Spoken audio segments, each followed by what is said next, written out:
किसी ने क्या खूब लिखा है, पलने दो ना इन्हें अपनी आंखों की सीप में। देखना सच होंगे ख्वाब तो मोती ही होंगे।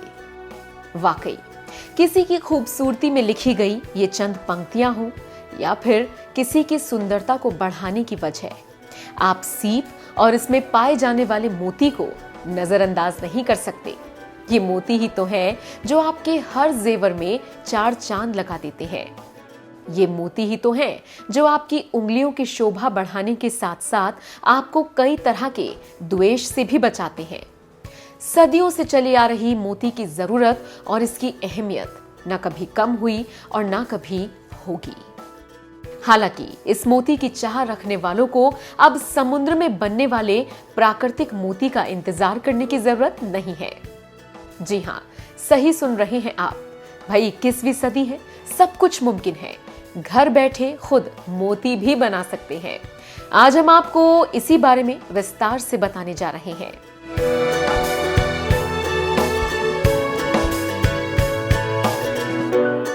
दरअसल भारत कृषि प्रधान देश है। यहाँ पर हर तरह की खेती होती है। जैसे जैसे टेक्नोलॉजी बढ़ रही है, इसका फायदा कृषि क्षेत्र में भी हो रहा है। अब किसान सिर्फ गन्ना, गेहूं, आलू, गोभी या गाजर तक ही सीमित नहीं रह गया। अब किसान थाई एप्पल बेर उगा रहा है। अब किसान हॉप्स की खेती कर रहा है। एक ही पेड़ पर बैंगन और टमाटर उगाने की कोशिश हो रही है। इतना ही नहीं, समुद्र में पाए जाने वाले सीप और उसमें बने मोती को भी अब किसान घर पर ही बना रहा है। सुनने में आपको भले ही थोड़ा सा अजीब लगे, शायद आप यकीन भी ना करें, लेकिन अगले 2 से 3 मिनट में हम आपको जो रिपोर्ट दिखाएंगे वो सच में आपको हैरान तो करेगी ही, साथ ही साथ आपका हौसला भी बढ़ाएगी। सबसे पहले इनसे मिलिए। ये हैं गाजियाबाद के रहने वाले जितेंद्र सिंह। जितेंद्र ने मोती पालन साल 2009 में शुरू किया था। इंजीनियरिंग की पढ़ाई करने और फिर मेट्रो सिटी में नौकरी करने में जब मन नहीं लगा तो इन्होंने खेती करने की सोची। खेती भी किसकी? मोती की। हालांकि ये सुनने में जितना अजीब लग रहा है उतना ही शुरुआत करने में था भी। लेकिन कैसे इसकी शुरुआत हुई और कैसे जितेंद्र ने ये मुकाम हासिल किया, उन्हीं से सुनिए। वैसे तो अगर बाई एजुकेशन कहें, क्योंकि फैमिली बैकग्राउंड से हैं, बाकी एजुकेशन की अगर बात करें तो हम लोगों ने मैंने आईटी से कंप्यूटर साइंस से इंजीनियर हैं। और क्योंकि था कि कुछ बनने का कि भी किसान परिवार से हैं तो खेती किसानी इतना प्रॉफिट नहीं दे पाती कि भी कम से कम जॉब रहे तो कुछ आगे चीज़ें बढ़ाई जा सकें।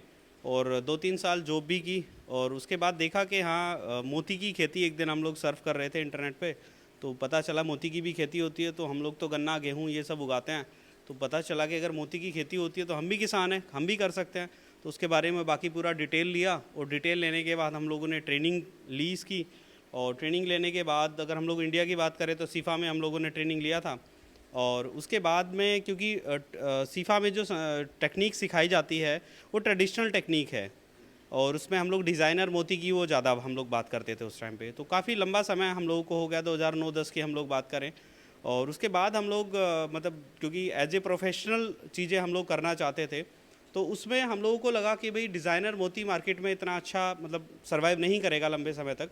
और धीरे धीरे हम लोगों ने क्या किया, फिर एक्सपोर्ट क्वालिटी जो पर्ल है जो कि वर्ल्ड वाइड बिकता है, तो उसमें धीरे धीरे हम लोगों ने अपने आप को मूव किया। लाइक हम लोगों ने इंडोनेशिया से भी ऑनलाइन ट्रेनिंग इसका लिया हुआ है और वियतनाम से भी लिया हुआ है, चाइना से, जापान से, तो कई देशों से हम लोग इसकी ऑनलाइन हम लोगों ने ट्रेनिंग ली है, सो दैट कि हम लोग भी अपने जो पर्ल इंडस्ट्री है उसे मतलब इंटरनेशनल क्लास तक हम लोग अपने मोती को लेके जाएं। अब आपके जहन में ये सवाल भी उठ रहा होगा कि क्या मोती की खेती कोई भी कर सकता है? तो इसका जवाब है हाँ। मोती बनाने के लिए आपके पास अगर थोड़ी सी भी जगह है तो 15-20 हजार के इन्वेस्टमेंट के बाद आप इसका पालन कर सकते हैं। मोती पालन की पूरी प्रक्रिया क्या है, जानिए। इसमें क्या होता है कि अगर पर्ल कल्चर की बात करें, पर्ल कल्चर में क्या है, आपके अलग अलग सिस्टम से काम होता है। मोती पालन में आप देखोगे कि हम लोग RAS में डील करते हैं, उससे पहले नेचुरल बी पॉन्ड में लोग करते हैं। बट क्योंकि आपने देखा है कि वाटर बॉडीज़ काफ़ी ख़राब हो गई हैं, तो पानी की क्वालिटी को बना के रखने के लिए और कम जगह में ज़्यादा प्रोडक्शन लेने के लिए हम लोग मोती की खेती जो है, RAS टेक्निक हम लोग इसे बोलते हैं, ये है रिसर्कुलेटिंग एक्वाकल्चर सिस्टम, जो एक्वाकल्चर में वर्ल्ड वाइड यूज़ होता है। आपका फिशरीज़ में भी है, प्रॉन्स है, एल्गल है, मरीन में भी इवन अब जो पर्ल बन रहे हैं उसमें भी RAS सिस्टम काफ़ी अच्छे से यूज़ हो रहा है। तो उसी से हम लोग धीरे धीरे मूव कर गए हैं RAS पे। तो ये नई टेक्निक है, एडवांस टेक्निक है। बात करें कि अगर इसकी शुरुआत करनी हो तो कितना खर्च आएगा और इसके लिए जगह कितना चाहिए? घर में भी कि आप ये देख पा रहे हैं एक छोटा सेटअप है। इस तरह के हम लोग के 3-4 सेटअप बड़े बड़े लगे हुए हैं। हम लोग 60-70,000 मसल्स हम लोग रखते हैं। और छोटे सेटअप की अगर बात करें तो आप कहीं 10-15-20 हज़ार रुपये लगा के छोटे स्तर से अपने घर में, आपकी 10 बाई 10 का कोई कमरा है, कोई आपका जैसे वरांडा है हम लोगों का, यहाँ पे छोटी जगह है, तो यहाँ से भी आप छोटे स्तर से शुरू करें और धीरे धीरे बढ़ाएं। मोती पालन करने के बाद इसको मार्केट में उतारना, इसको बेचना, इसका स्कोप और हाँ, सालाना आय कितनी हो सकती है, ये वो सवाल हैं जिनका जवाब भी हमने जितेंद्र से जाना। देखिए, स्कोप की बात करें तो हम लोग जैसे कि ट्रेडिशनल मोती अभी डिज़ाइनर नहीं बना रहे हैं, अब हम लोग एक्सपोर्ट क्वालिटी पर्ल बना रहे हैं। तो इसमें आपको देखने को मिलेगा कि ये पर्ल इंडिया में अगर इंपोर्ट की बात करें, जो क्योंकि जेम एंड ज्वेल कैटेगरी में आता है ये, और इसका इंटरनेशनल मार्केट है। जैसे कि आपने गोल्ड देखो, गोल्ड है, गोल्ड के रेट कौन तय करता है? इंटरनेशनल मार्केट में तय होते हैं। ऐसी जेम्स है, डायमंड है, और पर्ल भी उसी कैटेगरी में आता है। तो हम लोग अब क्योंकि लोकल कैटेगरी से ऊपर आ गए हैं, तो इंपोर्ट की अगर हम लोग बात करते हैं, चाइना सबसे बड़ा प्रोडक्शन करता है, बट उसकी भी इतनी डिमांड है कि वो सप्लाई नहीं कर पाता। तो उसमें क्या होता है कि उस डिमांड को पूरा करने के लिए वो नकली मोती उसमें मिला देते हैं। तो इंडिया में अगर आप देखोगे 2 से 2,500-3,000 रुपये तक के जो पर्ल, आप अंगूठी और ये सब चीज़ें देखते हैं, तो ज़्यादातर फेक पर्ल आपका मिलेगा आपको। तो हम लोग जो इंडिया में लगभग 2,000 करोड़ या 2,500 करोड़ के आसपास में आता है, अभी थोड़ा इस साल तो खैर कम रहा है, कोविड की वजह से इंपोर्ट नहीं हुआ है। बाकी एक अच्छी क्वांटिटी में मोती आता है इंडिया में, जो कि इंपोर्ट किया जाता है कम्प्लीटली। बाकी अगर हम लोग एक्सपोर्ट की फिर बात करें कि हमारा मोती बनने के बाद एक्सपोर्ट, तो हम लोग वर्ल्ड वाइड हम लोग एक्सपोर्ट करते हैं। कितने प्रकार के मोती लगभग तैयार हो जाते हैं? देखिए, मोती की प्रकार की बात करूं तो वो तो बहुत ज़्यादा है, क्योंकि अब नया नया पर्ल भी आ रहे हैं, ट्रेंडिंग पर्ल भी है। जैसे कि हम लोग बात करें, जनरल कैटेगरी तो हैं, और इसमें मरीन पर्ल भी हैं। फ्रेश वाटर में बहुत सारी कैटेगरीज होती हैं, जैसे कि आधा गोल है, पूरा गोल है, अंडाकार मोती है, और हार्ट शेप में भी आता है, कोइन है, मेब है, बोरीक है, ब्लिस्टर है। तो देर आर लोट्स ऑफ, मतलब बहुत सारे टाइप हैं जिनकी अंतर्राष्ट्रीय बाज़ार में बहुत ज़्यादा डिमांड है। सवाल ये उठता है कि पूछना तो नहीं चाहिए, लेकिन अगर एक सवाल किया जाए कि सालाना इनकम, आप लगातार मोती की खेती करें तो एक सालाना इनकम कितनी हो जाती है? देखिए, सभी का अगर सालाना इनकम की बात करें तो बिल्कुल आपने एक बड़ा अलग ही सवाल पूछा है। तो वैसे ये मतलब शेयर करने वाली चीज़ें नहीं है, मैं कहूँगा। बट हाँ, इतना ज़रूर मैं कहना चाहूँगा कि कोई भी एक यंग, एक नौजवान है, कोई आप मेट्रो सिटी में देख रहे हैं, लोग जा रहे हैं, और वहाँ उनका जो लाइफ की अगर बात करें, उनका जो लाइफ स्टाइल है, जो एक अच्छे स्तर की हम लोग बात करें, तो उसमें लाइक आपके पास मकान हो, खुद का गाड़ी हो, बाकी चीज़ें अच्छी हों, तो वो लाइफ एक प्रोस्पेरियस लाइफ की हम लोग जो बात करते हैं, वो आप जी सकते हैं पर्ल कल्चर से। तो एक अच्छा पैसा हम लोग कमा सकते हैं। क्या आप जानते हैं, समुद्र में पाए जाने वाले मोती और घर पर तैयार होने वाले मोती में पहले काफी फर्क होता था, लेकिन अब उस फर्क को खत्म कर दिया गया है। सवाल ये उठता है कि जो समुद्र में पाए जाने वाला मोती होता है और ये जो आप मोती की खेती करते हो, उन दोनों मोतियों में डिफरेंस क्या है? देखिए, डिफरेंस कहीं पहले क्या था, प्राकृतिक मोती बनता था, ये कल्चर्ड मोती है। बस फ़र्क इतना है, मोती बनाएगा आपका सीप ही बनाएगा।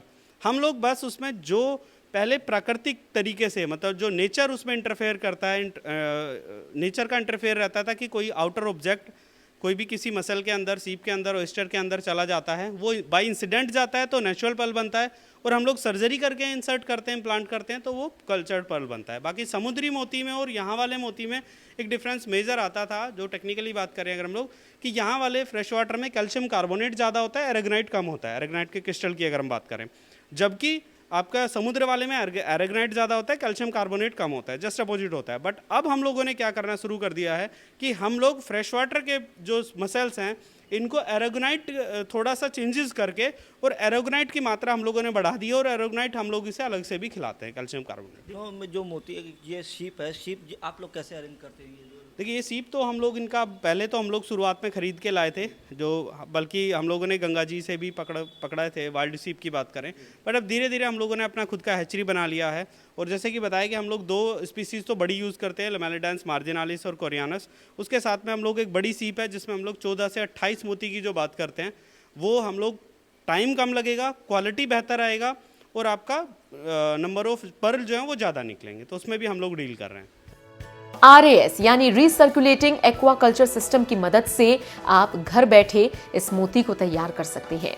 तालाब से लेकर सीमेंट के बने टब या मछलियों वाले टैंक में भी मोती पालन किया जा सकता है। इसके कई तरीके हैं, हालांकि इस दौरान कई छोटी छोटी चीजों का ध्यान रखना चाहिए, जैसे तालाब छोटे आकार का होना चाहिए, कम से कम 6 महीने पुराने तालाब का ही आपको इस्तेमाल करना होगा।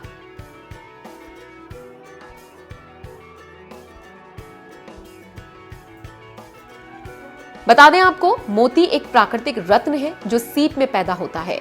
भारतीय बाजारों में इसकी मांग को बढ़ता देख अंतर्राष्ट्रीय बाजारों से इसकी आपूर्ति की जाती है।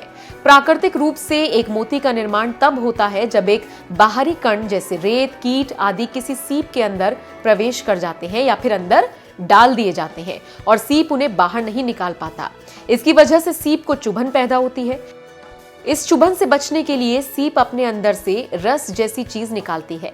इस प्रकार उस कण या रेत पर कई परत जमा होती हैं। इस तरीके को प्राकृतिक मोती उत्पादन में इस्तेमाल किया जाता है।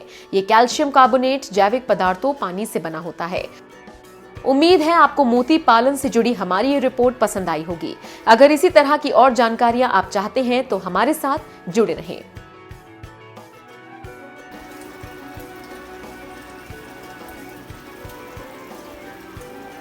गाजियाबाद से सौरभ श्रीवास्तव की रिपोर्ट।